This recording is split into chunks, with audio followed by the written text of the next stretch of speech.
चारचाकी आणि मोटरसायकलची समोरासमोर धडक झाली। येवला तालुक्यातील एरंडगाव येथील ही घटना आहे। या अपघातात 3 जण गंभीर जखमी। अपघातग्रस्तांवर पुढील उपचार नाशिक येथे सध्या सुरू आहेत।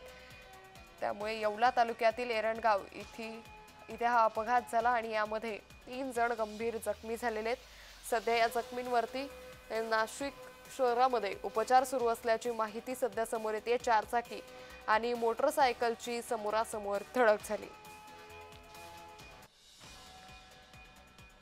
ही अपघाताची भीषण अशी दृश्य सध्या समोर आलेली आहे।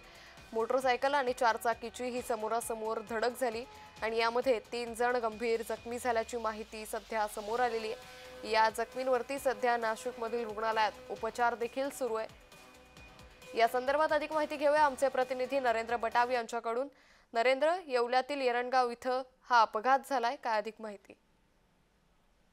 नक्कीच अंकिता, नाशिक संभाजीनगर महामार्गावरील येवला तालुक्यातील एरंडगाव येथे स्विफ्ट कार मोटरसायकल मध्ये समोर धडकून या अपघातामध्ये दुचाकीवरील 3 जण हे गंभीर जखमी झाल्याची माहिती आपल्या समोर आली येत असून या जखमींमध्ये वाळबाब मोरे, रंगनाथ मोरे, शरद मोरे हे तिघे राहणारे एरंडगाव येथील असून त्यांच्यावर प्राथमिक उपचार केल्यानंतर त्यांना नाशिक येथे अधिक उपचारासाठी पाठवण्यात आलेले आहे। निश्चित, त्यामुळे एकंदरीतच आता या रुग्णांवरती सध्या उपचार सुरू असल्याची माहिती समोर आलेली आहे। धन्यवाद नरेंद्र, आपण दिलेल्या सविस्तर माहितीसाठी।